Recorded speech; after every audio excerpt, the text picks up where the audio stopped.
Hormatly vatandaşlar, şu gün hepdäniň çarşamba güni 16-njy noýabr 2022-nji ýyl. Hoş geldiňiz Demokratik Platformasynyň kanallarına. Vatandaşlar, sizin bilişiňiz ýaly, Türkmenistanda 30 ýyldan gowrak awtoritar rejim dowam edip gelýär. Döwletimiz basbalan iki sany ataly ogul Türkmenistany katastrofa etdi. Halkymyzyň 60% ýokary adamlar, 60%dan ýokary adamlar Türkmenistana işde kösünüp ýörler. Köp adamlar birgileriň aşagynda. Köp adamlaryň şu gün ýanky öz çaglaryny eklemäni, maşgalatyny eklemäni pullary ýok. Bagşan, men sesim gelýärmi häzir?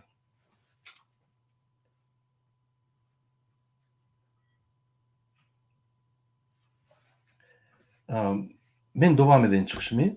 Şonuň üçin halkymyň 45%dan gowrak adamlary Türkmenistanyň daşyna gidip, baý döwletden gidip, iş migrantlary bolup, ýat ýurtlarda kösenip, 12-14 saatdan işläp ýörler.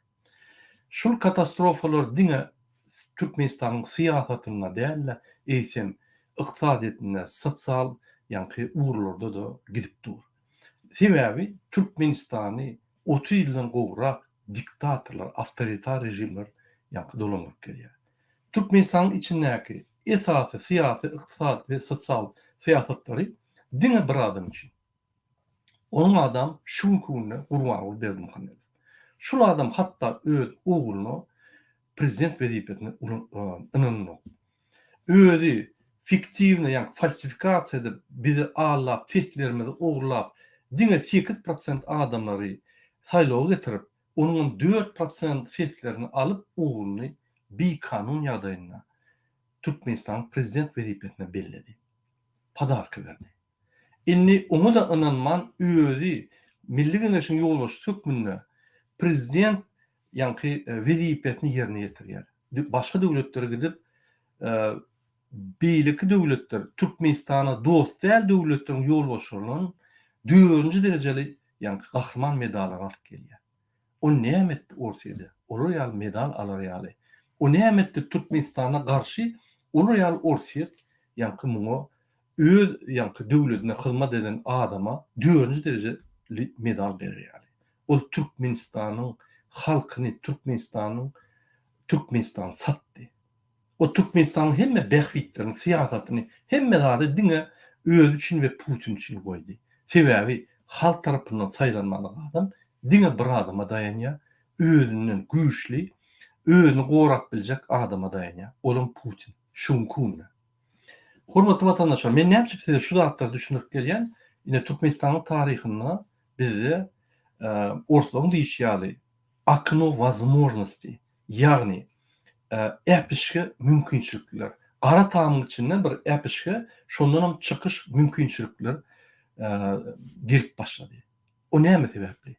Ol Türkmenistany köp ýyllardan bäri dolandyryp gelýän Putiniň regional syýasaty. Türkmenistan öz gadyny daşöwrde çykaryp bilýän diňe Rossiýanyň yktyýarlary bilen çykaryp bilýär. Türkmenistan köp öz syýasatyny alyp baryp bilen diňe Rossiýanyň syýasatyna, ýa-ni garşy gelmeýän syýasatlary alyp baryp bilýär. Sebäbi Rossiýa bagly.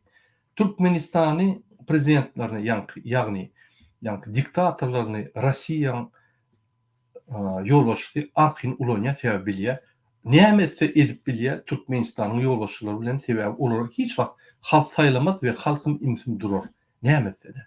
Ine şu zatlar gözüňde tutup, ýanky Putiniň häzir dünýäde öz mümkinçilikleri ýitip başlady. Elbetde Merkezi Aziýada da ýitip başlady. Ine şonuň üçin biziň birinji mümkinçiliklerimiz. İkinji mümkinçilikler atasy ogluny wezipäni geçirenine ogly şol ukypsyzlygy bolan üçin şonu öňür bilen. Inni atasy parlamentiň ýolbaşçysy, ýagny Milli Geňeşiň ýolbaşçysy bolup prezident wezipäni ylgap etmeli bolýar. İki sany ukypsyz, mümkinçiliksiz adamlar Türkmenistany şonuň üçin katastrofa etdiler. Diýmek, şu rejim öli. Şu rejim ýaşap bilen ok.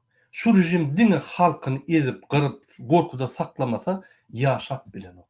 Diýmek, öli rejimiň öli syýasaty ýöreýär. ölü iqtisadiyyat siyasat ýörýär, ölü sosial siyasat ýörýär. Ine şoň üçin bizde kynçylyklar bar. Inni wagty geldi. Biz köp garaşdyk. Ýürüýte bizde häzir 1-nji dekabrdan başlap 6 aýlap epişke ýani mümkinçilikler emeleler. Egerde biz şunu ulanmasak, soňky inniki mümkinçilikler men bilemok haçan bolar. Ýöne şu mümkinçiliklerden biz galmaly. Bu bizim şansymyz. Şu şansdan peýdalanmaly. Şonuň üçin men Türkmenistanyň içinde ýaşaýan, daşynda ýaşaýan hemme türkmenistanlary şu görüşe, final görüşe çağırýar. Ortaň diýýärli finişne primär. Biz inni 2 ýyldan goly size düşündürdük. Näme şu rejim çalışmaly, näme sebäpli şu rejim kemçiliklerini ütgeden ok. Biz hemme kemçilikleri aýdyp geçdik. Bular hiç ýyly ýani halka bolar ýaly, halka wajyp, halkyň bähbidi üçin hiç ýyly hereketler etmediler. Gaýtyp tersine halk agyr ýagdaýa salmak we halka garşy hereketler etdiler. Bizim adatlarymız gününden azalýar. Bizim konstitusiýon hukuklarymyzy işleden oklar. Türkmenistanyň içinde hiç ýerde öz konstitusiýon hukuklaryny gorap bolanok. Eger tanşym bolmasa ýa pul bermese. Onda ol döwlet bolmaýar. Onda ol ýanky bir adam üçin gurulan döwlet bolýar. Ine şoň üçin watandaşlar hemmämiz agyr bolup häzir biz galmaly. Biz şu ýylyň soňunda siz soňky edip şu 2 sany ataly ol jenaýatçy adamlary görürsiňiz ýurt başynda. Şular inniki ýyl öz jezasyny alarlar. Ýokary kadyýatyň öňünde jogapkärçiligi ýerine ýetirirler. Öz halka garşy eden güdük ýanky kanun bozuşlaryny üçin jogap bererler. Hormatly watandaşlar, DWT Halk Hereketi, Demokratik Opozisiýon Platformasy hemme aktivistleri, türkmen grajanlary şu gün 20:00'da İstanbul wagty bilen geçiriljek umumy ýygyna çağırýar. Sebäbi biz çağırıp hemme adamlar bilen, toparlar bilen partner ýanky hyzmatdaşlyk dokumentler çekjek bolýar we şolar bilen bileje şul özgörşlikleri etjek bolýar. DWT toparnyň, Demokratik Opozisiýon Platforma toparnyň, onuň içine köp toparlar ýa esas maksady Türkmenistana halky gyrýan, diktator, awtoritar, 30 ýyldan gelýän rejim aýryp Türkmenistana saýlawlar geçirip prezidentini, Milli Geňeşiň wekillerini, vilayet wekilleri, şäher wekillerini, etraf wekillerini, o wekillerini saýlap Türkmenistany dolandyrşygy halka geçirmeli. Her etrafda, her owda wekiller öýler çözmeli. Umumy meýilnamatyny goýmaly orta, masal üçin köprü ýok, mektep ýok, klub ýok, şo zatlar goýup, ine şolara merkez kömek etmeli we şolar şu guruluşlary, firmalary tutup öýler, pullar töläp, öýler şertnama baglanşyp, öýler ösmeli. Biz diňe göýekçilik edip, diňe kömek edip, olara ýanky düşündürşler geçirmeli. Ine şeýle hemme ýerde, hemme nokatlarda öz ýolbaşçylar, öz vilayetlaryň etraflaryny, owlaryny östürerler. Merkez diňe gidip kömek eder, merkez şolary dogry meýilnamasyny barlar we şu meýilnamanyň ýerli ýetirişini kontrol eder. Ine şu ýaly halk tarapyndan dolandyrylýan döwlet gurar. Ona demokratiýa döwlet diýilýär. Adamlar demokratiýa sözünden gorkýarlar, bir topar adam gorkýarlar, habarlary ýok. Demokratiýa döwletde, ýagny Türkiýe bolsun, beýleki bolsun, döwletde YouTube'larda çykyp, ýanky saýtlarda çykyp, TikTok'larda çykyp, men demokratiýany islemek diýip gurýarlar. Şu demokratiýanyň berýän mümkinçiliklerini ulanyp, şol maňa gerek gelýärler. Ol bir logika tarapdan bir näde bolar. Şoň üçin Türkmenistanda biz hakyky demokratiýany bolmaly. Bize her bir Türkmenistanyň kömegi gerek. Finans kömegi, güýç kömegi, maslahatlary, gollaw kömegi, hemme kömekler gerek. Şoň üçin hormatly watandaşlar, biz ine başlaýar hereketlere gysga wagtda Türkmenistana özgörşlikler eder we sizi şu özgörşlügi etmäge çağırýar. Sizsiz biz hiç zat edip bilmez. Bize hemme adamlar gerek. Kim bolaýsyn, bize garşy bolsun, dost bolsun, bize hemmeler gerek. Sebäbi bizim hemmemizin maksadymız bir. İki sany ataly ogly, kezzap, idiot, Türkmenistany katastrofa salan adamlar tutsak edip cinayete çağırmaly. Türkmenistanyna adalatly, arassa azat döwletini gurmaly. Onun adı demokratiya bolsun ya beýleki bolsun, adalatly, azat we hemme mümkinçilikler hemme halkyň ýanky wekillerine diň mümkinçilikler bolmaly. Diňe prezidentde onun tohumunda da yok. Hemme adamlarda diň mümkinçilikler bolmaly. Prezident saylanan vekiller diňe halka hyzmat etmek üçin saylanýar. Egerde biri onun üstüne arda ýatsa, onu dirňeler de eger şol kimçilikler tapylsa şol adam cinayete çağırlar. Bizim hemmemiz halka hyzmat etmeli. Hormatly watandaşlar, ünsür diňläniň üçin sag bolun. Men sizin hemmenizi Ylaýtyda aktivistler, graždan aktivistleri, ýöneköý adamlary şu gün Zoom ýygynaga çağırýan.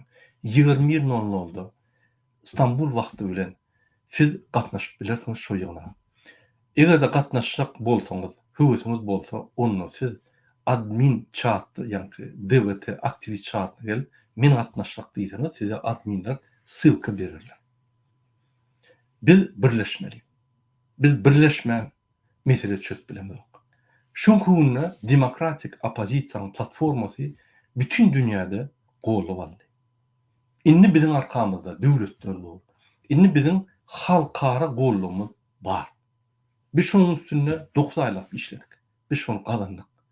Men onu size begine aýdýan sebäbi halkara goýulyk bolmasa, biz Putin'e garşan bolup bilmerdik. Biz Türkmenistanyň iki sany ýani Türkmenistan basyp alan kezaba garşan görüşüp bilmerdik.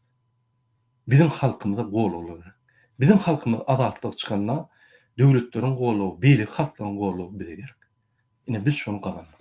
Şonuň üçin inni bizim epişki mümkinçiliklerimiz açylýar 1 dekabrdan. Biz gysga wagtda netijelere ýetmeli. Bizim kanallarymyza seredip durun, bize kömek edip durun. Bizim bilen şu özgeçlikleri edin we gahryman. Şul meselemiz gaty kyn. Mümkin biz ölürüz. Mümkin bizi basarlar. Mümkin bizi ýanky ederler. Ya ýeni wagt ederler. Biz hemme zatda. Sebäbi beýle halklar ýaly. Biz öz azatlygymyza janymyz bilen görüşmäne taýin. Janymyz orta goýmany taýin. Şonuň üçin kimde kim bize goşulsa biz diňe beýleneriz. Sebäbi bu mesele bizim meselemizde, bu mesele halkyň meselesi. Egerde biz halk bolşan etsek, diýmek ýeti kimle biz halk bolan Türkmenistany donandyrys. Men her wagt garşy bir kiçik topor ýa bir toporjuk Türkmenistany ýanky basyp alyp täze bir diktatura dönemine men garşy. Diňe halk bilen özgeçlikler geçmeli we soň özgeçlikler geçen soň halk bilen dolandyrmaly. Ol bir erteki däl, ine Ýewropa döwletleri şeýle dolandyrýar öz ýurtlaryny. Gyýgyryp faşist Hitler ýaly ýanky woşt bolup ýanky nime diýen ýok. Hemme ýolbaşçylar mulaýym, akylly, aýdýarlar we aýdyn zatlaryny ýerine ýetirýär. Ine bizim şol döwletleriň, topar döwletleriň bir döwleti ýaly bolmaly. Türkmenistanyna we Merkezi Aziýada biz birinji bolup revolýusiýany geçirip şol özgeçlikleri edip bütün dünýä mysal bolmaly. Şonuň üçin men sizi çağırýan şu ýygynaga we gelecekde gysga wagtda bize goşulyp hereketlere başlamaly. Sag bolun, ünsür diňläniň üçin agşama çelli hormatly watandaşlar.